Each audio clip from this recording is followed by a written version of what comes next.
Coucou, c'est encore moi. Oui, je pense que le rituel m'a fait beaucoup de bien puisque c'est un rituel où c'est que ça permet de vider les choses et l'actualité m'aidant, je vais vous raconter quelque chose et je vais revenir sur ce qu'on est en train de vivre là sur le tri dans les centres hospitaliers, notamment Purpan, puisque en ce moment c'est Purpan qui est dans Toulouse, qui est au centre des médias. Alors, je vais en parler parce que moi je l'ai vécu. Je l'ai vécu en 2016. Hein. Ma petite puce Elena est née en octobre 2016. En 2016, fin d'année, hein, je décide. Alors, il faut savoir en plus que je suis une maman qui écoute beaucoup ses enfants. Donc, pour le premier, pour Jean-Daniel, tant qu'il était bébé, jusqu'à ses 9 mois, il n'est pas sorti vraiment. Je ne suis pas partie en vacances avec lui. Voilà, je l'ai. On l'a couvé, plus que couvé, ça c'est certain. Elena, quand elle est née, on a voulu faire différemment.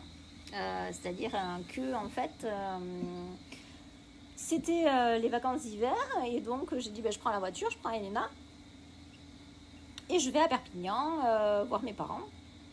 Donc j'ai été avec Elena et on a été au fameux... c'est un détail, mais on a été au village du Barcarès, donc le village de Noël. Et Elena est tombée malade.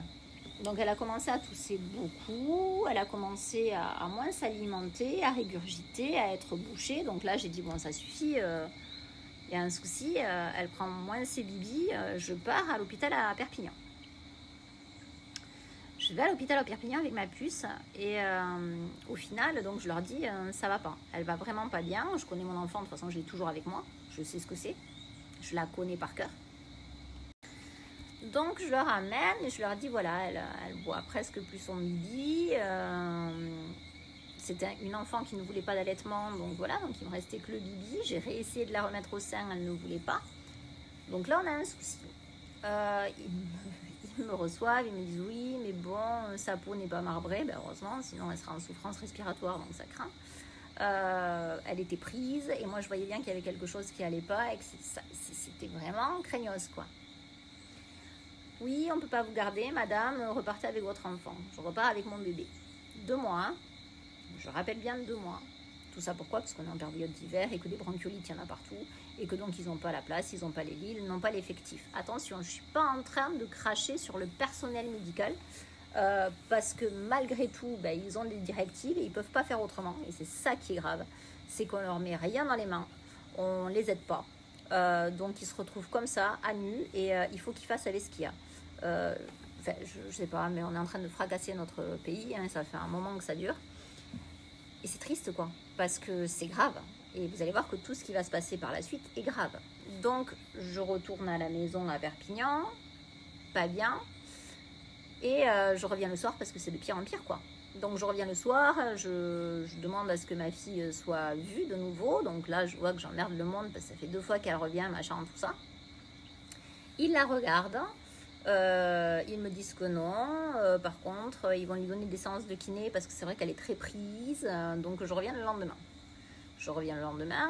Elle fait ses séances de kiné. Alors, pour ceux qui l'ont vécu, c'est pas très génial à voir. Hein. C'est assez violent. Elle fait ses séances de kiné, mais ça va toujours pas.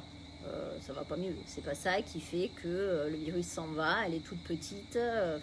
C'est pas ça qui a fait des miracles. Hein.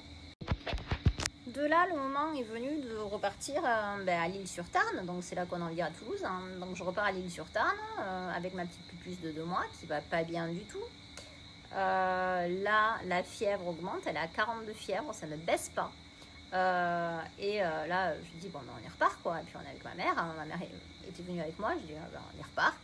Donc, on repart avec le papa. Hein. Donc, ma mère garde le plus grand à la maison. Et nous, on repart à l'hôpital. On va à Purpan. Tu vois que tu les emmerdes en fait, hein. Ils n'ont pas les lits donc ils sont pas là pour toi. Ah oui mais bon ça va passer, oui mais elle régurgite mais c'est pas grave.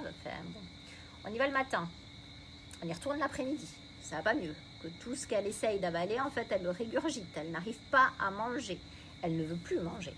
Et là, si vous voulez, à un moment donné, la troisième fois, quand la nuit on y est retourné parce que c'était la fièvre ne baissait pas et ça marchait pas, là je leur ai carrément dit qu'elle essayait même pas de prendre le bibi, elle n'avait plus la force. Hein.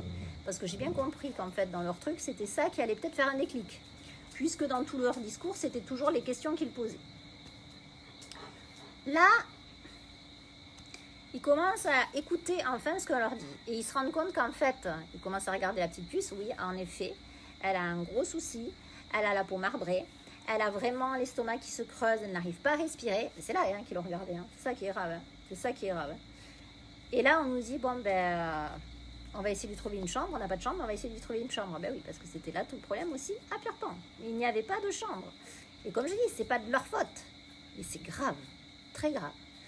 Donc de là, ma pupuce est hospitalisée. Au final, elle passera 10 jours en hospitalisation avec une sonde dans l'estomac où c'est qu'elle aurait pu mourir. Donc si j'avais pas été et si on n'avait pas forcé et si on n'était pas retourné, ben voilà où on en serait. Donc le message aujourd'hui,